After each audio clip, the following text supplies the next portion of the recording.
you've got a lovely day to be doing it, that's true. How's the drive? Can I run to the restroom real quick? Pardon me? Can I run to the restroom? Can you what? Run to the restroom? Yeah, I'll go with you. How's the drive down? Now, by the way, you're not supposed to know differences between men and women these days. But one big difference between men and women is I've never heard another man say to another man when a guy says, gotta go to the bathroom or gotta take a leak. Oh, I'll come with you. Yeah, I'll go with you. Yeah. Girls, it's genetic. The drive today was fine. I'm so used to it. It's funny what it's like to commute an hour and a half one way. So I spend 3 hours a day in my car when I drive in. First of all, it depends on the time of the day, the traffic. Of course, probably through past the time I retire, they'll still be screwing up I-85. I was about to say. Have you driven to I-85 on Yes. the way up? I drive 85 every day because I come to school, but Where? I come down. I'm not on 85. One of those is for Josh. Praise the Lord. Now don't hog them both. I won't. Oh, well, here, one of these is for Shayla too. No, I come down 26. We live in Inman, and I commute to school because I'm not going to pay for room. Well, Inman is So we come down half an 26. hour from here. Exactly. Well, half an hour without traffic. 176 always makes it about. Right, I know, Spartanburg has its rush minute. I don't understand it. I don't understand. This morning when I was coming down there. Well, it was because, wet, and it was especially so- the north part of town has grown faster than anything else. Boiling Spring. I remember when Boiling Spring consisted of a pregnant cow, a pregnant bull, and 3 high school students. Yeah. Something like that. So, that should be recording. 2 people couldn't be here today, and I guess more than 2 people couldn't. So it's just going to be a guy party. And the show. Oh, What about girls? damn No. girls. A guy. Oh. Good to know. You caught me in the middle of Trying to change my chicken. bullshitting. Alright, record lecture. I liked your note. I saw Record that. lecture, okay. That's because if I don't remind myself to do it 6 times, I'll forget to do it. Well, So I have to leave notes for everything. I leave sticky notes on my door for myself. Right, I should remember my identity. Now here's something politically incorrect. I should probably turn off the recording. When you were kids, did you play Indian poker? No. This is what I remember. So you take cards, and you wouldn't look at your card, and you put your card on your forehead so that everyone else could see your card. And you gotta guess it. And you had to guess what your card was, and you go around I and played that. We just didn't call it Indian book. what'd you call it? I don't remember. Oh, it's headbands. That was. No, headbands is different. Headbands What is is it? like. What's headband? I never heard of that. Headbands is like You just put like a name of a song or a person on there. They give you clues. Oh, okay. All right, that's kind Something of like interesting. that. Yeah, it's probably better for you than shoplifting. Probably. Here, I'll confess this, even though the recording's on. I shoplifted once in my life when I was 8 years old.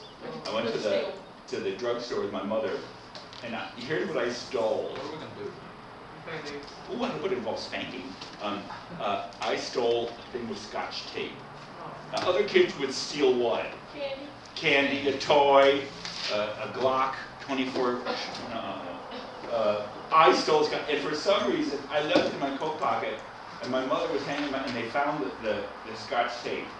And so they called me downstairs, and for 2 hours, my parents lectured me. My dad said, you know what they're going to call you when you grow up? Sticky Fingers Potpourri. And it worked. I've never shoplifted anything since then. So Mom and Dad, if you're up there in heaven, or wherever you are, you guys ever seen the musical Annie? Mm-hmm. There's that great line with the 3 bad guys, Mrs. Hennigan, her brother, and his mom. They talk about Easy Street, their mother's plan. You gotta get now, and no matter what. And they go, I remember how our sainted mother would. She said, kids, there's a place that's like no other. You gotta get there before you die.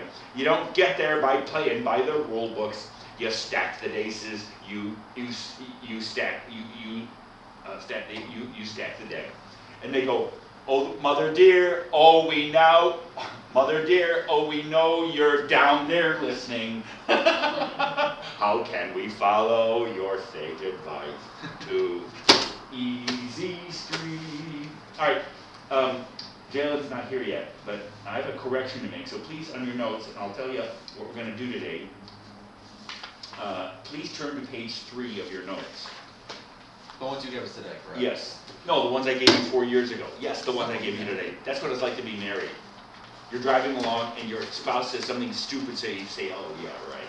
So, I'm sorry, Jack, I didn't mean to say that. Yes. Say that I was stupid or say that I was your spouse or a family keeper? Spouse. Well, I wouldn't. That poor woman suffered enough for 7 years. And now she's in a federal penitentiary serving a life sentence. No, I'm just kidding. It's not in a federal penitentiary. We didn't know that. You could have kept. I know, I could have. No, my wife we married, by the way. If she only knew what the life of really being married to, we got married and divorced when I was in graduate school at UVA.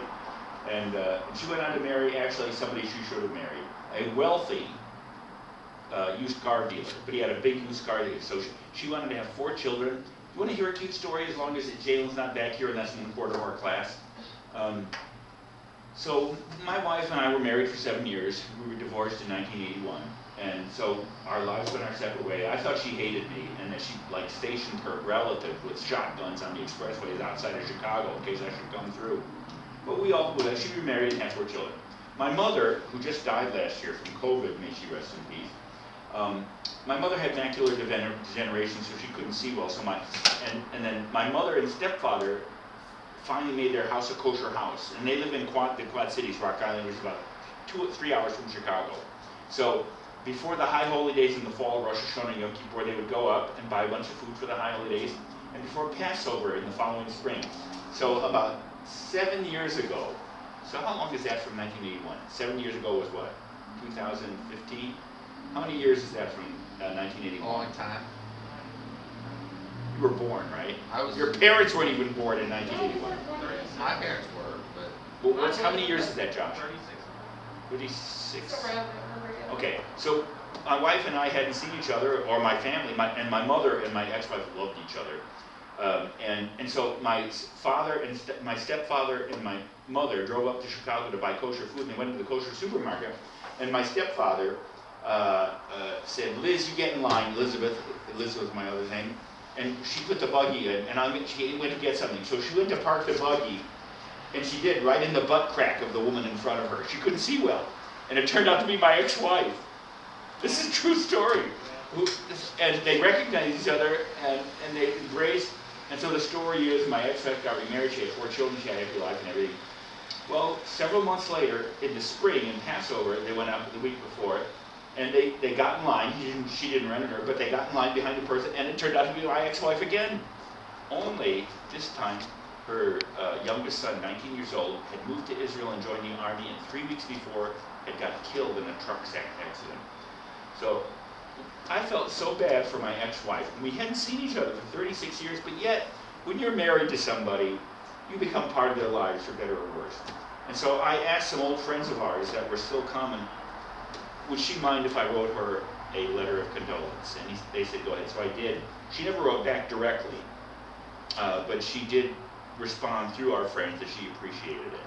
So after all those years of marriage and divorce and everything, and when my mother died last year, she sent word through another friend of mine that she sent her consolation. So I don't think we're going to be sitting next to each other up in heaven or wherever we're going to be. All right, turn to page 3 of your notes. Here's what we're going to do. We're going to finish up with the declaration today, and I should probably taste and face the camera. From this angle, that's a little bit. I know, all you can see is my expanding girth. Oh yeah, you're brilliant. I don't care what they say. Go pick that up. What the hell's the matter with you littering? I'm not talking about you, I'm talking to me. Oh, okay. I can get it. Wait, I'll use the force. Didn't work. Thanks for your. You can leave it for done. You're a lot smarter than you look. All right, I'm going to move here. What are you doing in the bathroom down there?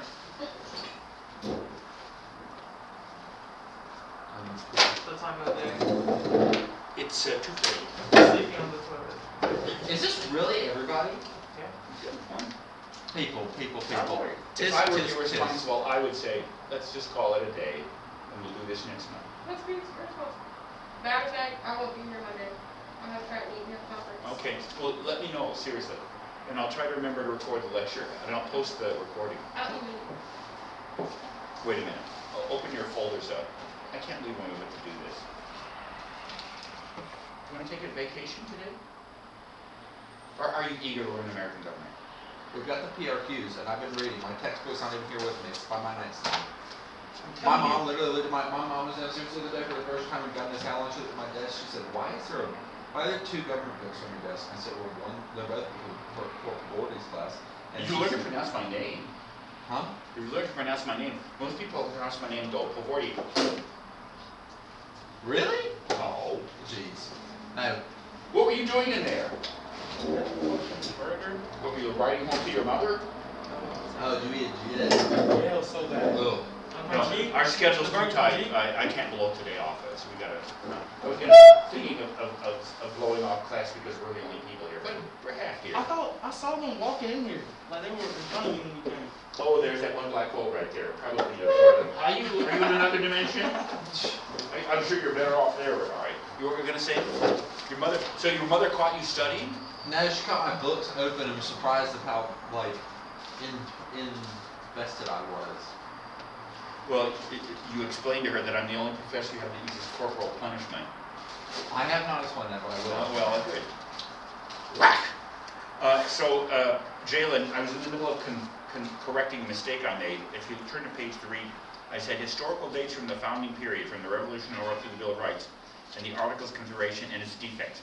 These dates will be on the exam on March 8th, and I realized when I read through it and proofread, I should have proofread it before I printed them off. I put the wrong date. Our first midterm is March 2nd. Yeah.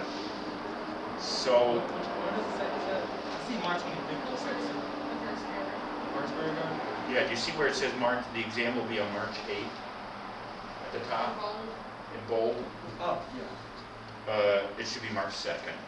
All right, here we have 3 things to do today. 1, so by the way, here's where we are. And for next Monday, we'll finish up with the founding period. And then for next Wednesday and Monday after that, we're going to do our intense review of the Constitution. Now, you have 3 copies of the Constitution available. Wilson has it as an appendix to his book, so you can bring that or use that if you have a digital copy. I don't care if you use your copy for that. The Nichols reader has a Constitution in the back. But I recommend that you print out, I think I've sent it out, like the Declaration, a separate printed copy. You can print that out and bring that with you. For the first time, I've been teaching this material for 40 years. And here's one problem I've discovered with students. They don't do the goddamned reading. So we're going to read through the Constitution, but have your PRQs next to you. And you're going to see that I asked 45 PRQs on the Constitution. And the Constitution, you know, as students say, oh, it's so hard to read. The Constitution is 7 pages long if you print it out, basically.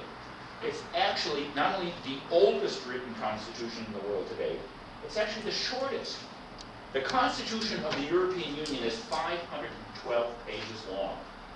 The other Constitution I know well, besides a number of state constitutions, which tend to go on and on, is I visited India for 7 weeks with 12 other professors on a Fulbright trip in 1990, went all over the country. And I know a good deal about Hinduism. I read a little Sanskrit, speak some Hindi, and I'm just so impressed with myself. But I know the political system of India pretty well. India's constitution is 239 pages long. Now, why is our constitution so short? And by the way, we have 27 amendments. Over 250 years, that's not bad. Like the Illinois, I remember because I grew up in Illinois, and my parents occasionally did change the straw in my cage. Illinois had gone through 3 constitutions. Illinois became a state in 1818, and went through and was in the mid-60s on its 3rd constitution. It had over 200 amendments to its 2nd constitution, which was about 100 years old. So why does a constitution get longer and longer and longer? because the people drafting it try to solve every political issue. And if you're going to try to solve every issue in politics in the Constitution, you might as well make it as long as an encyclopedia. The framers, you're going to see, kept our Constitution to the essentials of the framework of government. And now, of course, you have to reinterpret the Constitution over time. We'll talk about that when we come to the judiciary. So the Constitution, I understand, its language is a little difficult. But actually, the Constitution, the framers deliberately designed the Constitution so that everyday citizens could read it and understand it. So, anyway, we'll do that. That's an experiment. We're going to try it. And I'm not even sure how long it's going to take because it's relatively short. But I have found that oftentimes the only way to get students to pay attention to what's in front of them, and I'm not saying you guys are bad students, is to actually read it in class. And you'll find this, I think this is going to be a helpful exercise. And then we'll talk about overall structure and everything, and I'll leave you some time to ask for PRQs if you don't understand. And then our exam is Wednesday, March 2nd. You'll have the whole period. I will pick 15 of all the, I actually haven't added up. And remember, I deleted some of the PRQs because of the period that we lost with that lecturer, the candidate, and because I go on and on and on. All right, so 3 things today. I want to finish up with the declaration. We have one great theoretical teaching. So what are the 3 great theoretical teachings? Nature, and we talked about what nature is and how you know nature through observation and reason. Human nature, and what we learned from the Declaration's teaching is that the Declaration says human beings are equal, they are free, and they have rights. By now, you should understand what that core teaching is. And as I said before, my other purpose in terms of getting you to understand the Declaration of Independence and its relationship to our political life and the foundation is, again, the Declaration says these things are self-evident truths. I want to convince you to see what the Declaration says about nature, especially human nature and government, as self-evident truths. And what does that mean? Like a simple, clear mathematical formula in the mind, like 2 + 3 = 4. Once you see what the Declaration says about human beings and government, you should be able to see that any person of minimal reason, even if they come from another culture and everything, should be able to understand and see these things as true.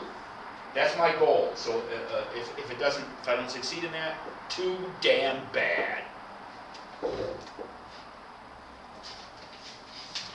All right. So what's the 3rd great theoretic? Oh, and then we'll review quickly the dates of the founding period from before where we left off, which was the Declaration of Independence and the Articles of Confederation, up through the Constitutional Convention. And the 3rd part of today's lecture is to walk you through the Constitutional Convention, which I love doing. I know people love strange things like rubbing their eyes with sandpaper. Oh boy, it was my favorite hobby when I was growing up. The thought of that was so stupid, it actually made me stop and think of rubbing my eyes with sandpaper, and now I forgot what I was talking about. That sounds painful. I know it does. Well, I was married too, so I was used to it. All right. The aim of this, why is this so? I first started teaching in the fall of 1987. I interviewed at Congress College. I went through that poor guy went through just about exactly how many years is 1986 from here? How many years is that ago? 40, 36? 40. Almost 40. 36. Is it 36? It's Yeah, 2022. that's right. Right. I was doing exactly 36 years ago in this room what he was doing, interviewing for this position. And I think I told you, you remember how on the first day I took off my thumb and barked? By the way, generally don't do that at job interviews. If you learn one thing from this class, don't take off your thumb and bark at a job interview. And Dunn, may he burn in hell, I had met, he picked me up at the airport the night before. And so for the interview, I had to meet all the faculty of the department, meet the president, meet the dean, meet the provost, and give a general lecture, and then teach a class. So by the way, what they picked me to teach on was federalism.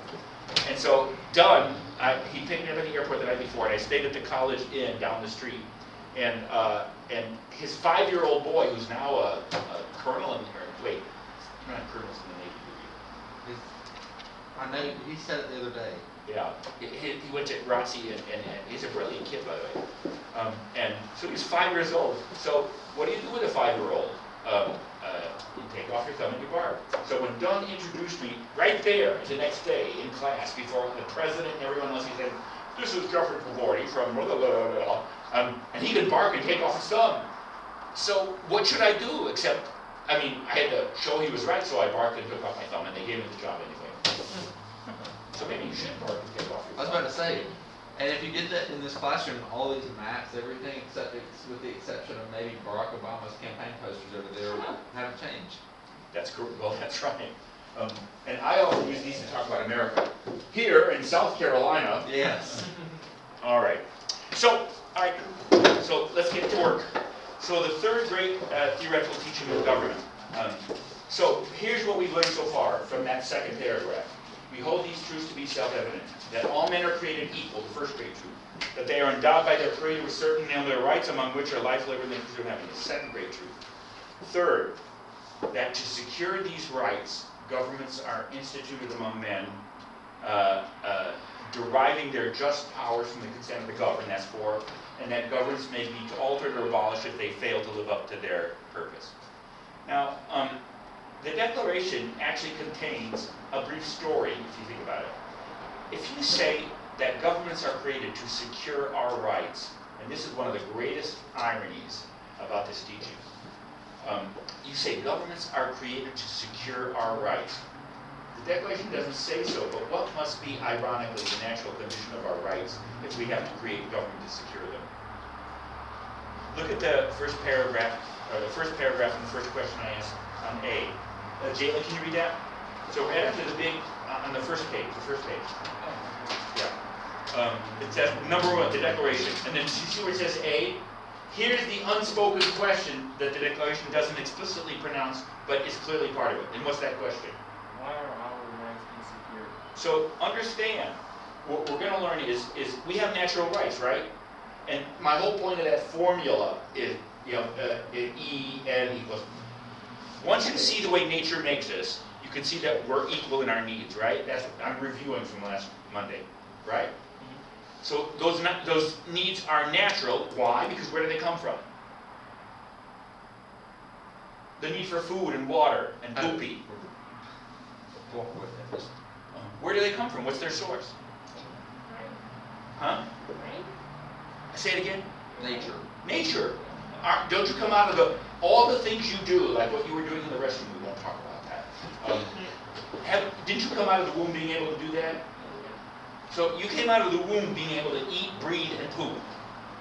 It took a while before you could actually thumb things on your phone, but that probably was the next week after you were, right? You all got it?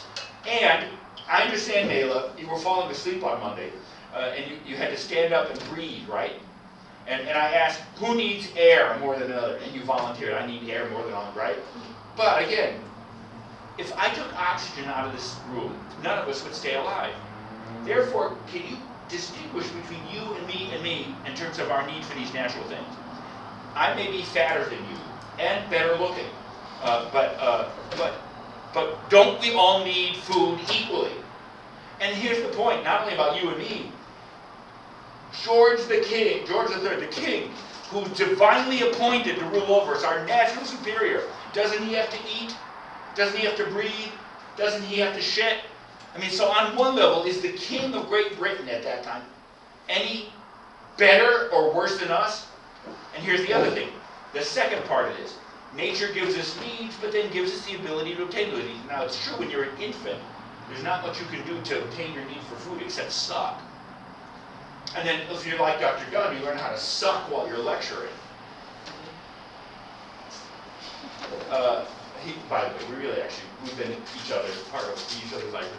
We actually really are part of it. We joke about being married to each other, but that would really drive me Up the wall. It would drive, no, what we'll do is when I go get back on 85, I drive into one of those brick posts just to escape that. So where's the pants on the relationship? What's that? Where's the pants on the relationship? What are pants? No, sorry. We take turns. Too much information. All right.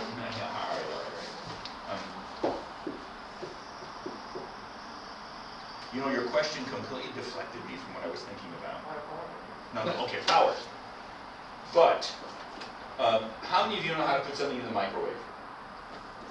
Okay, so on one level, I understand we're not naturally born with the ability to put things in the microwave. But my point is, to every natural creature, nature gives a range of powers to get what they need, right? And that was my example. Snakes, speed and fangs, etc. Now you could say, but wait a minute, and that's why when you read the definition, because it was you on Monday who read that definition of right, the equal natural power rights. That's why I put in parentheses roughly. Because is everybody equally strong, equally smart, equally clear-sighted?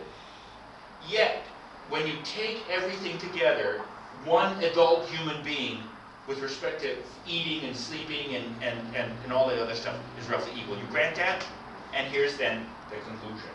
If you and I are essentially the same beings in terms of our needs and our powers, nobody is better, is more entitled or better at ruling myself than myself, or you for you. Does that make sense?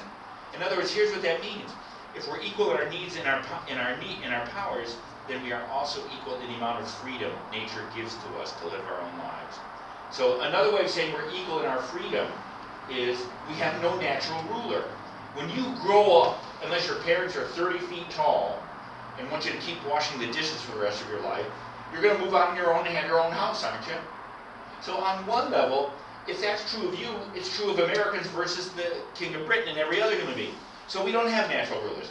In other words, government is not natural. So in the state of nature, in the jungle, that's what the image is we're all essentially on our own, right? If somebody screws you over or tries to kill you, what's your only defense? Try to kill them first. Yeah. It's every person for himself, right?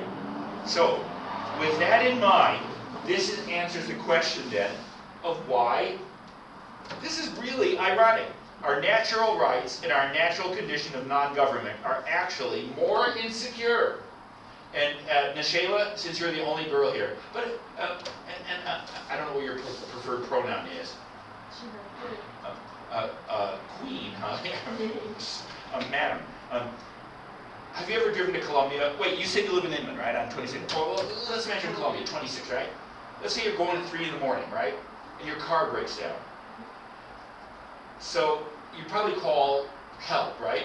But imagine this is before cell phones. You're over on the side of the road, it's 3 in the morning, and all of a sudden a set of headlights comes up in back of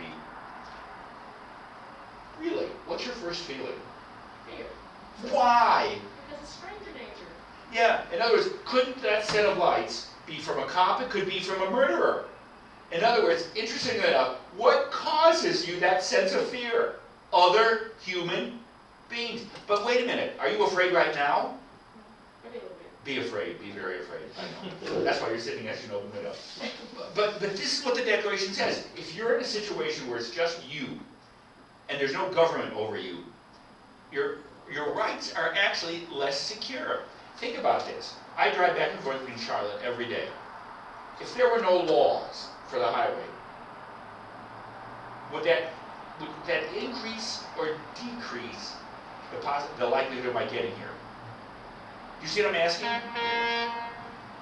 Stop that! Sorry?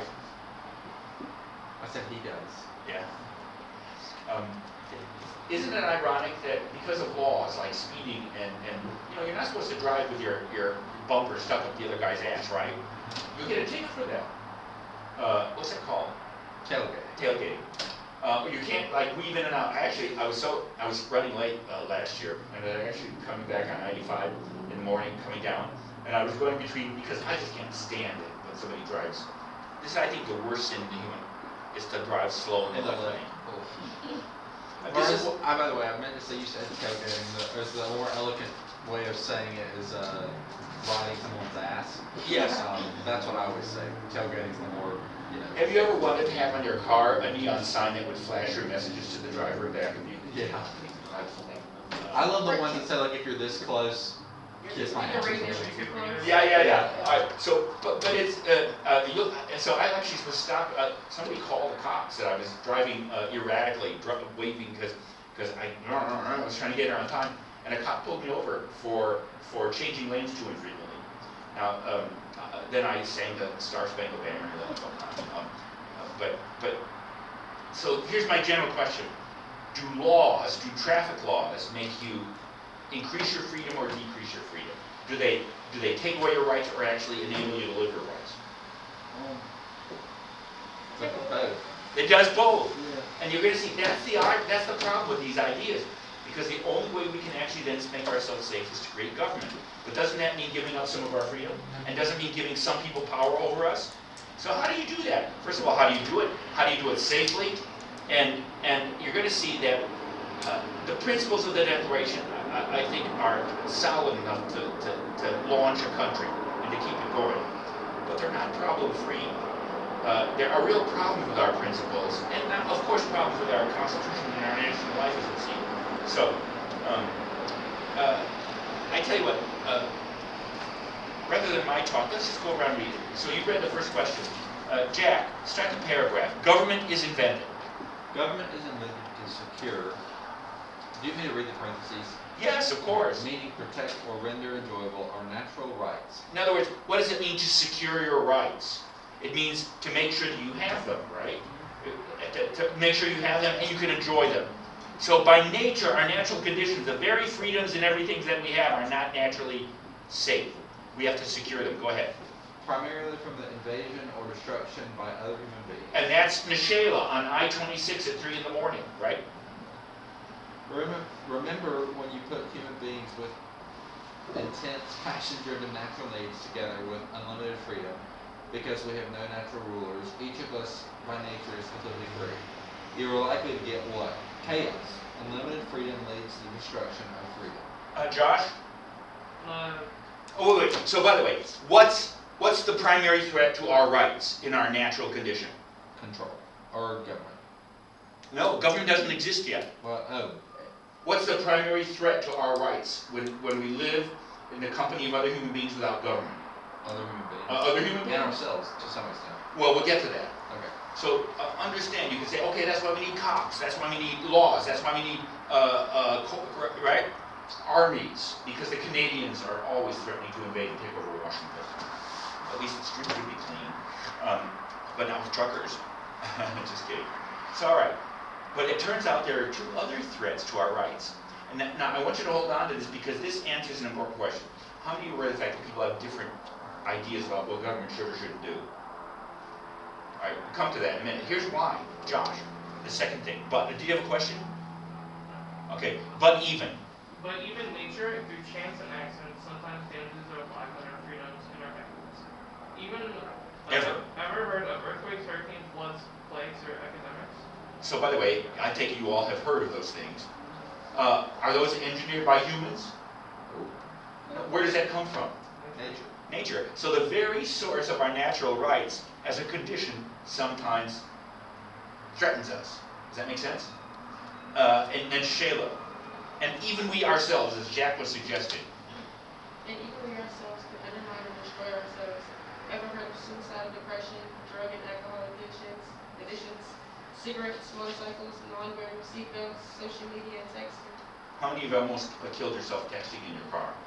I mean, I have to say, they say that texting while you drive is as dangerous as driving drunk or high or falling asleep.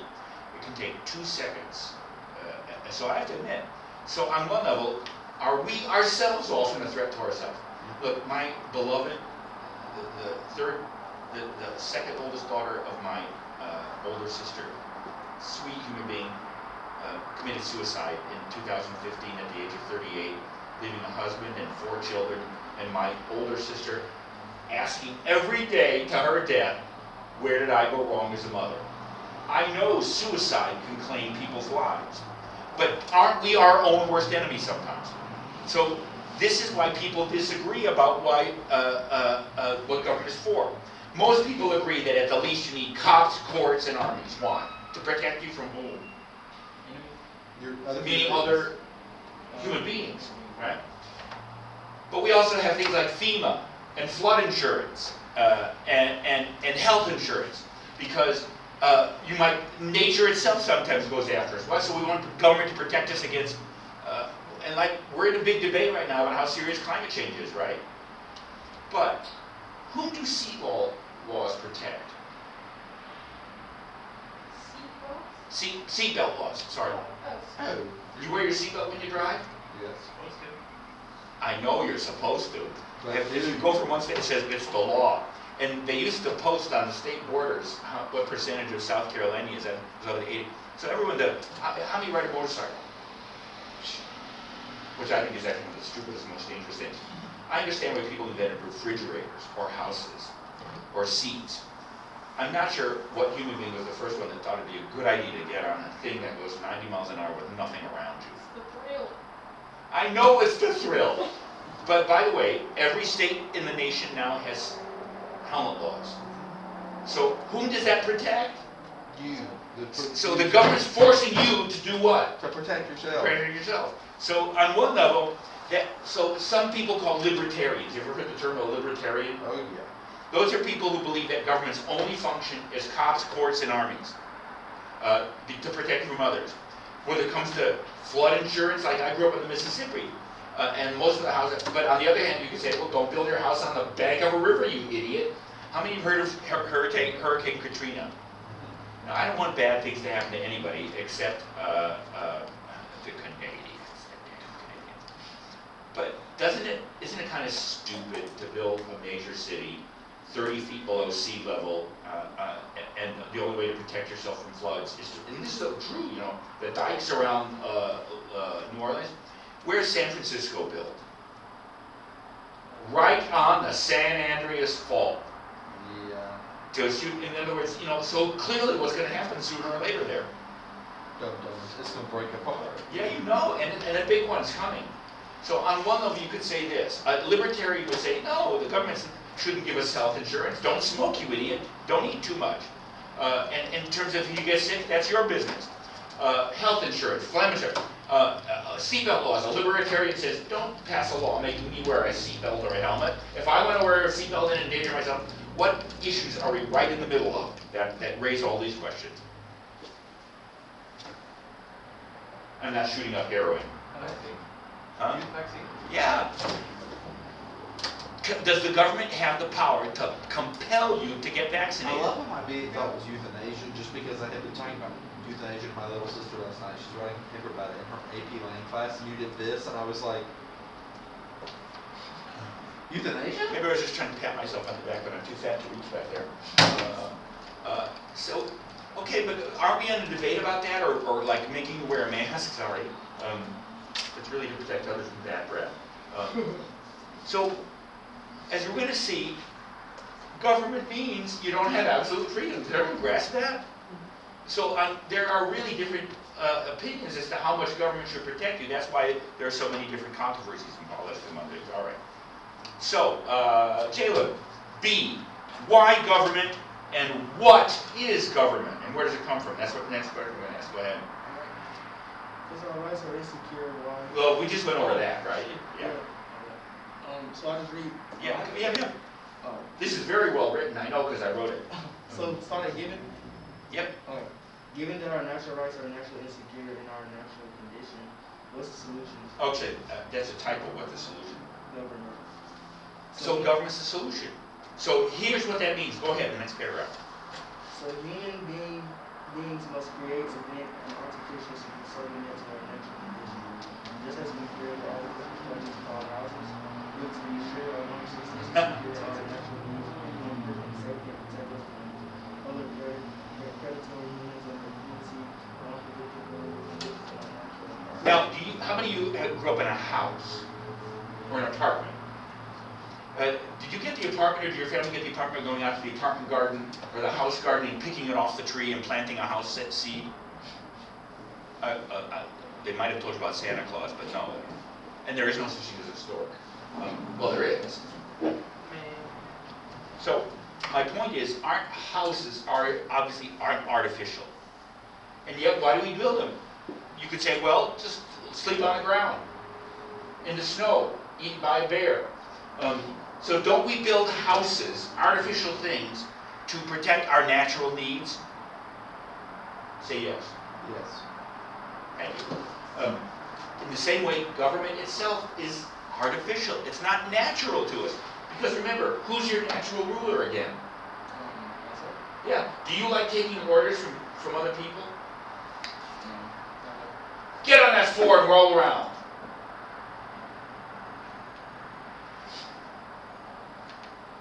You want to take bets? He's going to do it or what? No. Okay. Cancel that. So the artificial thing is government. Now, if we're not naturally ruled by others and we're all naturally free, where does government come from and how does it work? That's what we went there. Next question. So, Nisha, let's go this way. What is it made of on the bottom of the page 1?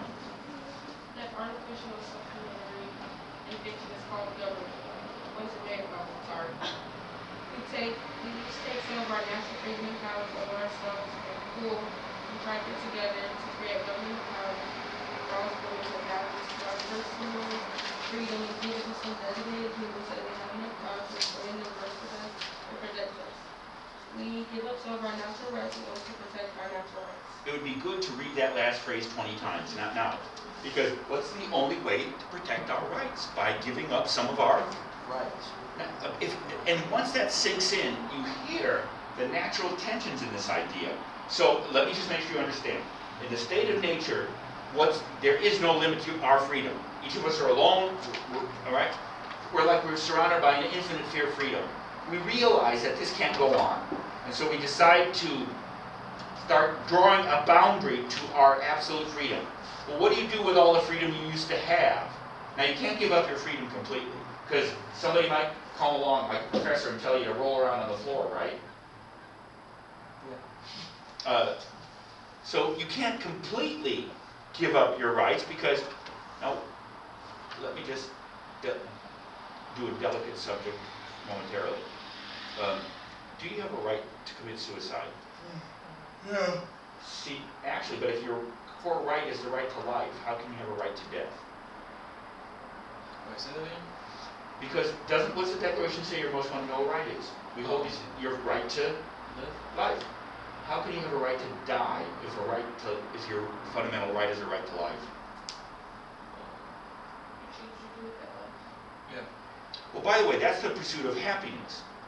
You can live however you want, but do you by nature have a right to bring your own death? I have to say this is actually a very complicated question in rights theory.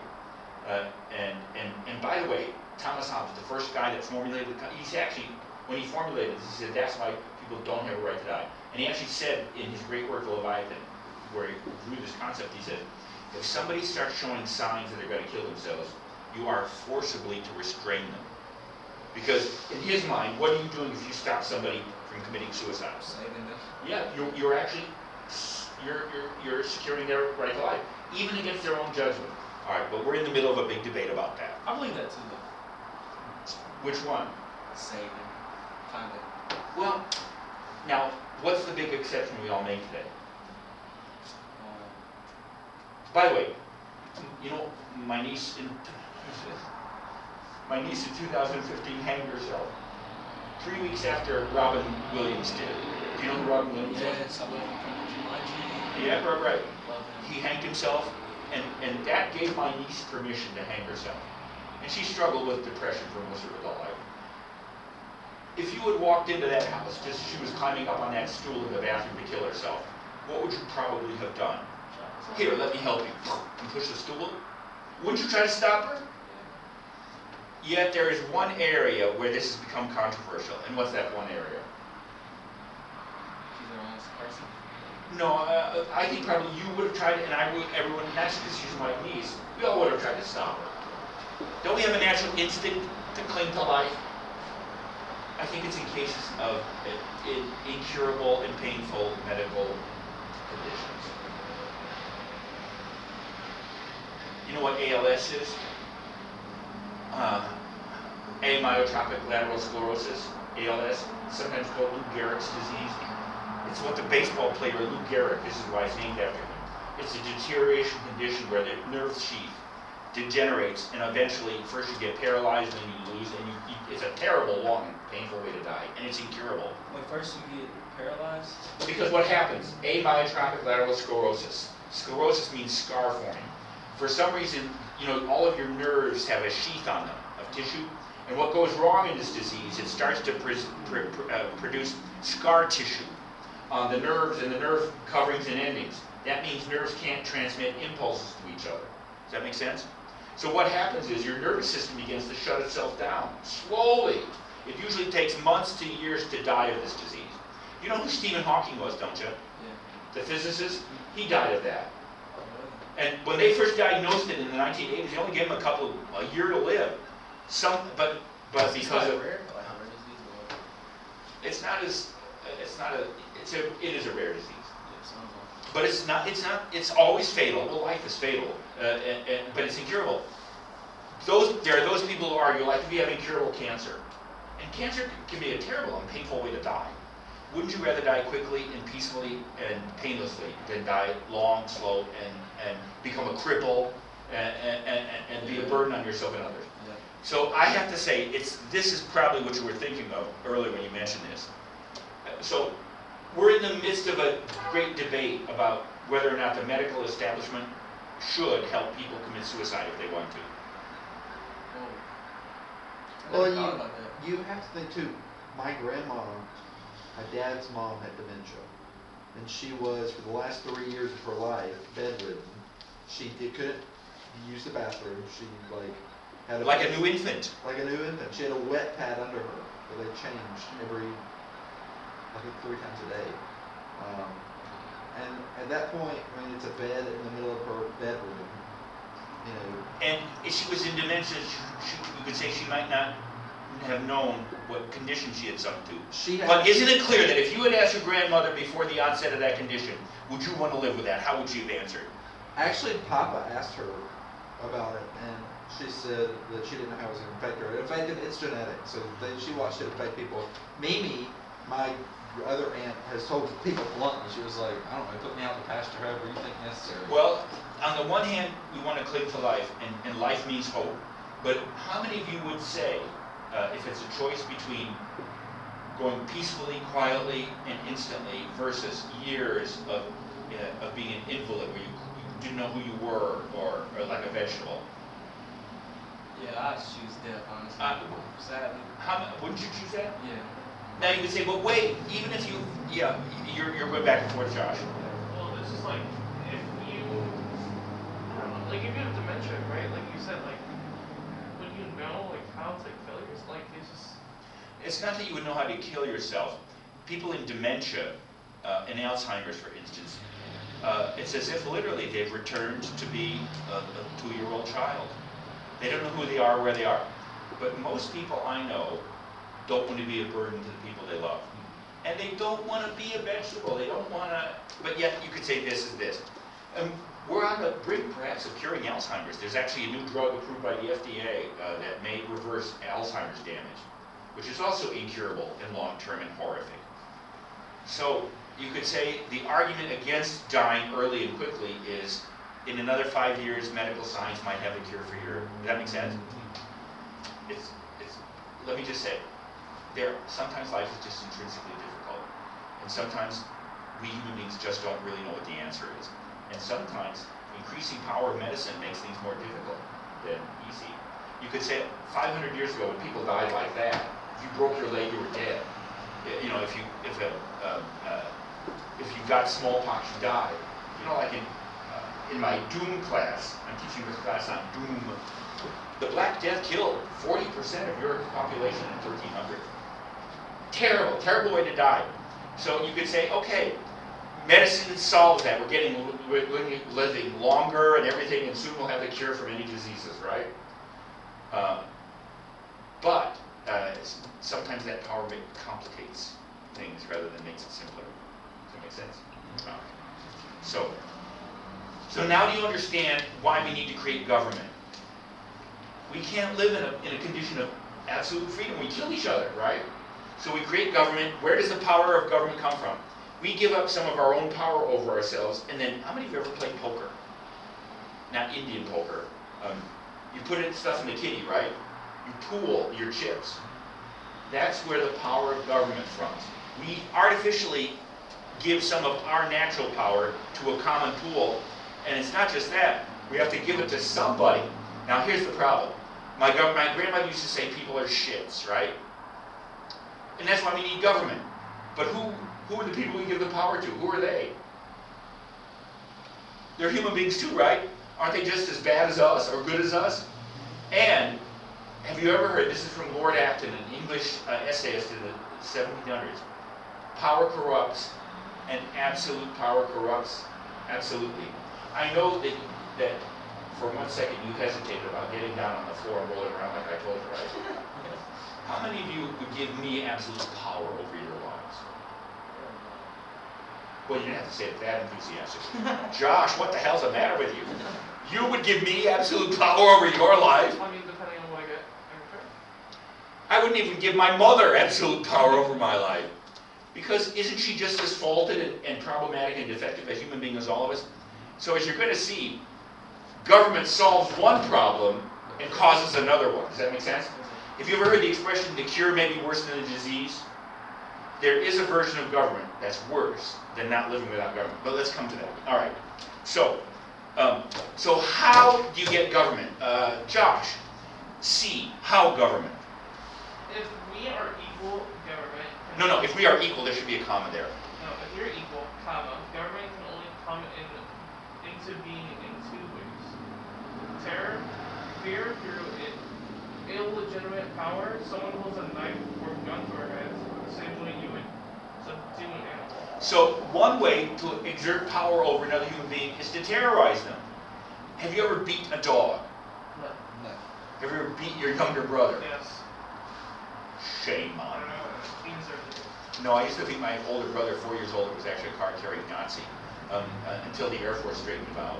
What he used to like to do, he used to like to, in grade, he would pin me down, because he was athletic, and I was about as athletic as Helen Keller, bless her heart. He would pin me down, put his knees over my shoulders, and then let spit come out of his mouth right over my face, and just get to my nose and then go, and do that for half an hour.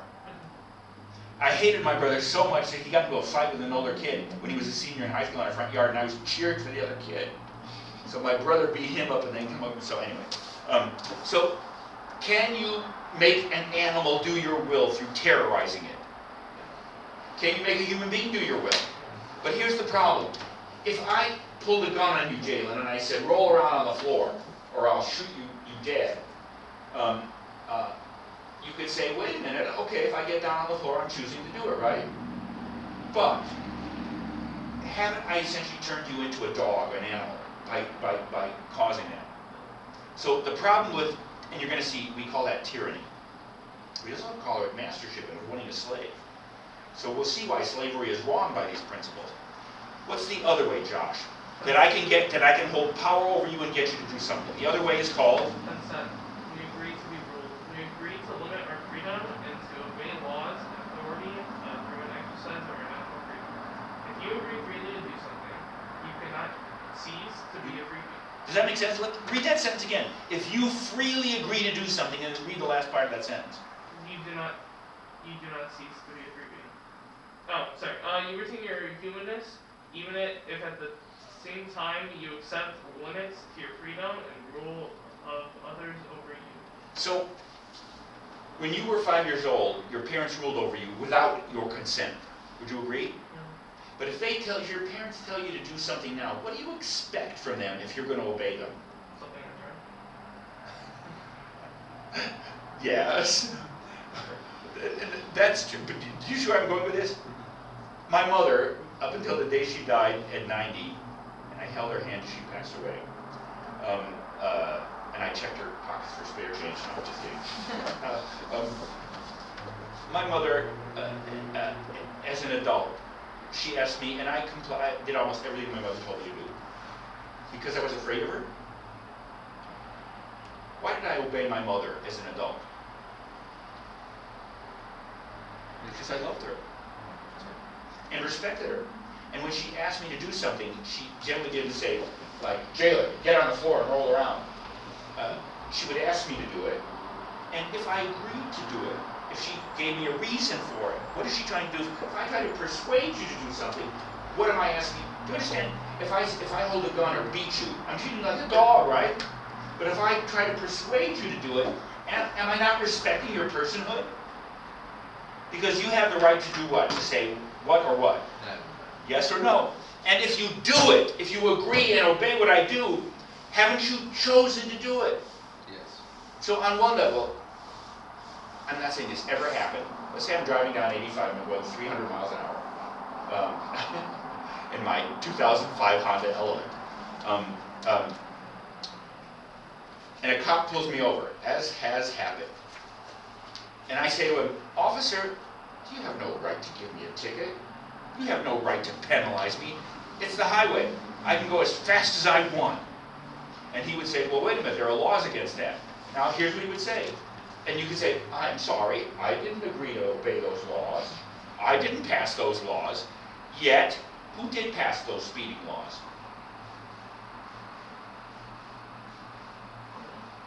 Where'd those laws come from? People.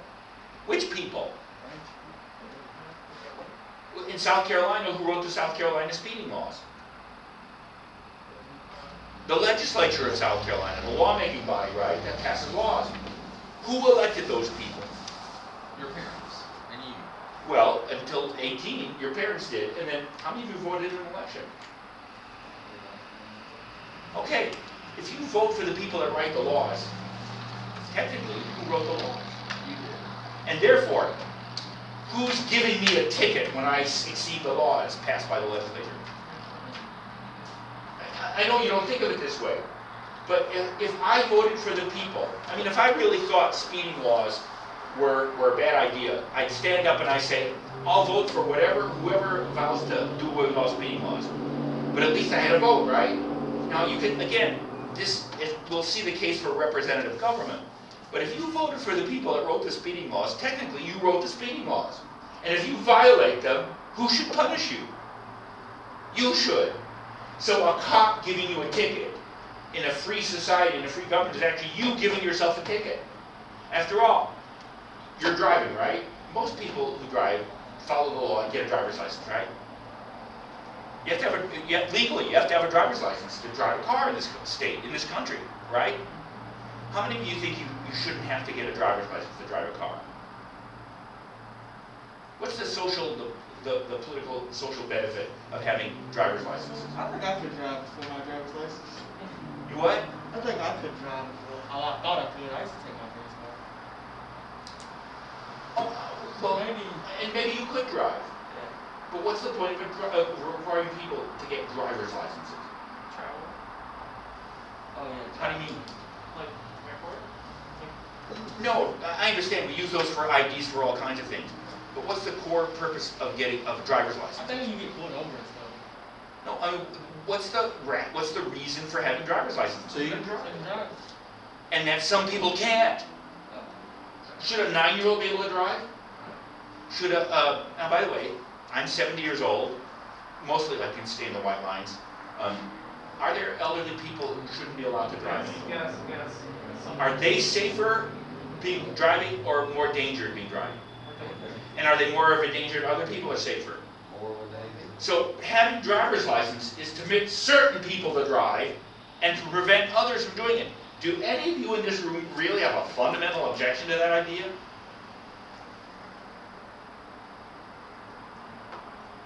Are you awake, Sheila? Okay, I didn't mean to insult you. When I was an undergraduate, I took a class in my junior year. I was so tired, I sat behind a column so I could put my head against the column and sleep without the professor seeing me. Unfortunately, that's not available here. So bring your own columns next time. All right. So on one level, if you're going to drive, haven't you agreed to abide by the laws? And here's my point. If you agreed to limit your freedom through your own free consent, after all, let me remind you of the Declaration. We hold these truths to be self-evident that all men are created equal. They are endowed by their Creator with certain inalienable rights, among which are life, liberty, and pursuit of happiness. And to secure these rights, governments are instituted among men. Listen very closely. Deriving their just powers from the consent of the government. So already in that phrase, the Declaration says government can come into being two ways, just or wrong, right or wrong, legitimate or illegitimate. What's the illegitimate kind of government? When I hold a gun at your head. Now, are some people such assholes that you have to hold a gun at their head? So even if you live in a system where people consent to the laws and freely. Now, so what's the only legitimate way that doesn't destroy our humanity for us to agree to government? If we consent to it. Does that make sense? We create it, we consent to be governed. All right. Jack, the two natural problems or questions regarding the Declaration. One, we have to give up freedom to secure our freedom. Say that again. We have to give up freedom to secure our freedom. Can't you hear the tension in that, the contradiction in that? The only way to remain free is to give up your freedom, some of your freedom, right? Go ahead. How much freedom or rights must be given up? No easy answer. But this issue is endlessly controversial. Masks, vaccination, hurricanes. So in other words, what are the truckers in Canada doing right now? They still protest it. Yeah, although the government's really taking some, we're all, frankly, I'm astounded how authoritarian the Canadian government has become. Now, do you know anybody that doesn't want to get vaccinated? We haven't made it official that everyone in the United States has to get vaccinated because we don't think the federal government has that constitutional power. We'll come to that. But there are countries in Europe, like Germany, like Austria, like I think Poland, has passed, everyone has to get vaccinated. And if you don't, they'll arrest you. So how many of you think you have the freedom to be vaccinated or not vaccinated? Go ahead. What'd you say? To an extent. What extent? Like, if you have to do it by law, or you have to do it for a job, or... All right, let's say law. I mean, if an employer says you can't work in here unless you get vaccinated, and you want that job, you're going to do what? You're going to vaccinate. But if the government says you have to do it, the only way to escape that is to break the law or leave the country, right? So should the government, all right, Josh, should the government have the right to tell you, to command you to get vaccinated? I think they should, yeah. Why? For the safety of everyone. I mean, this is a global... Well, let's take a quick poll. Jack, does the government have the right, the power, legitimately, to compel you to get vaccinated? Yes. Michaela? Michaela? No, I don't. Why not? I mean, I don't know. Now, you understand, it can't be because I don't want to. Because if that's your argument, what happens to law? If everyone has the right to say, I don't want to obey the law, You don't have to follow the law. then aren't you back to the beginning? You're back to the anarchy. So, on one level, how many of you have heard of martial law? You know what martial law is? Yes. After a hurricane or a natural disaster or a tornado, they declare martial law. Why? What happens when there's a disaster, like a hurricane? The moment that that's, what do some shitheads do? Oh, try to go. They go out and go looting. Yep. I heard somebody describe looters as undocumented shoppers. If you were a store owner or a homeowner and a bunch of looters came to your house to steal your stuff, how many of you think that you should be right to protect your home and everything? You know what? Next Monday, I'm buying a gun and I'm getting trained in it because my neighbors are such assholes on me. I think everyone should defend themselves. Do you agree? Yes. All right, the Second Amendment says you have the right to, all right, anyway, so, the question whether a fat old professor should have a gun is the thing. I'm not bringing it to class, don't worry. I have other ways to make it do what I want. Other than personal charm.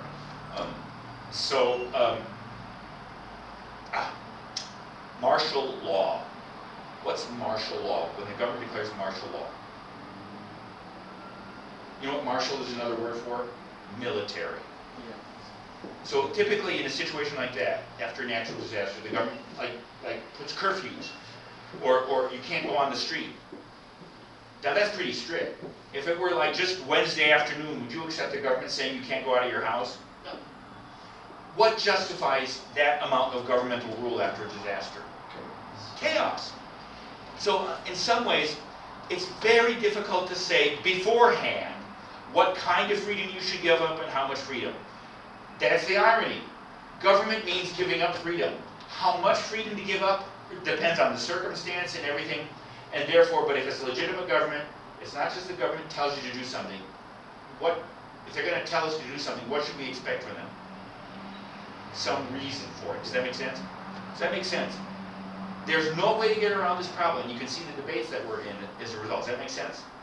2 of the people in this room said that the government shouldn't have the power to get you vaccinated. So if this were a society, God forbid, I think I would have moved to another country if this was. But what would we have? We'd have a debate, wouldn't we? All right. Second, Josh, go ahead. I'm Dad, sorry. What's the second big problem?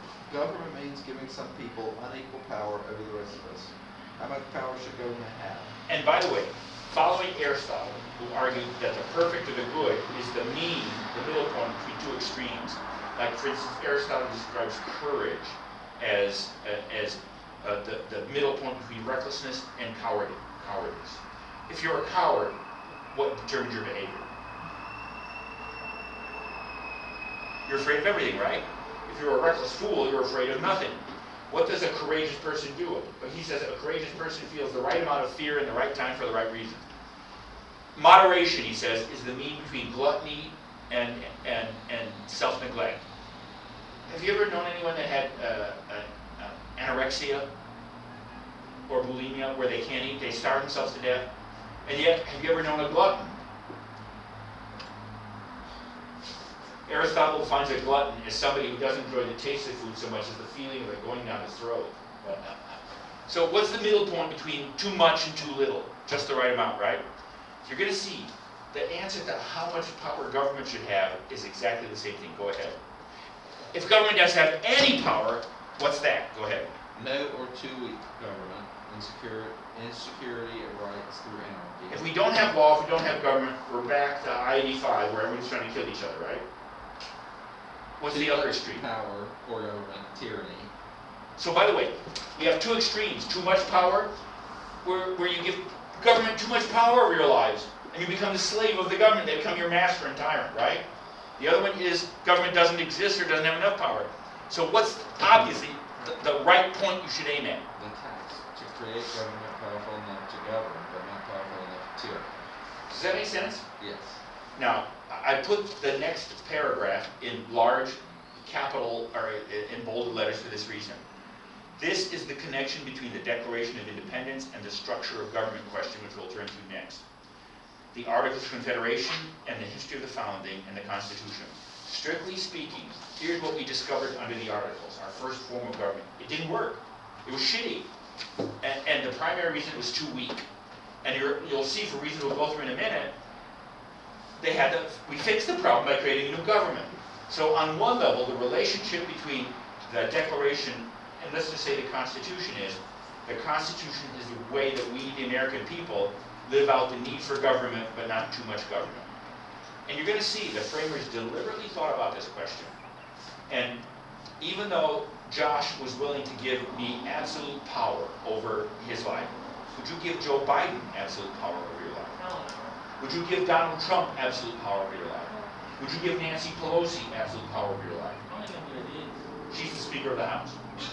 Would you give Chuck Schumer the majority leader? So as you're going to see, the U.S. Constitution tries to address the problem of too little or too much government by creating a strong government, but which can become tyrannical. And how so? Because of things like the separation of powers, checks and balances. So that's, as you're going to see, the Constitution is the attempt to give embodiment to the Declaration of Independence. Now, I could let you go for the next 5 minutes of class,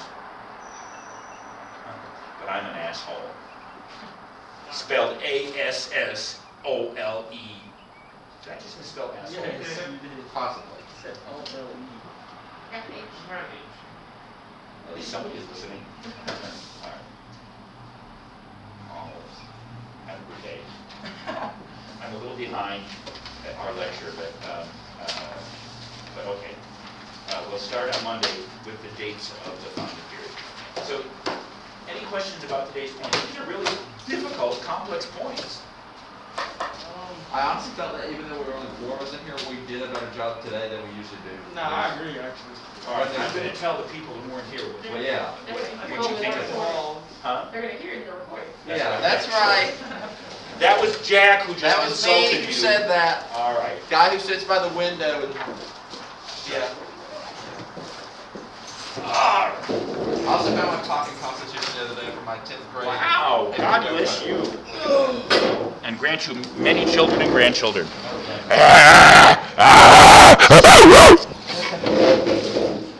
All right.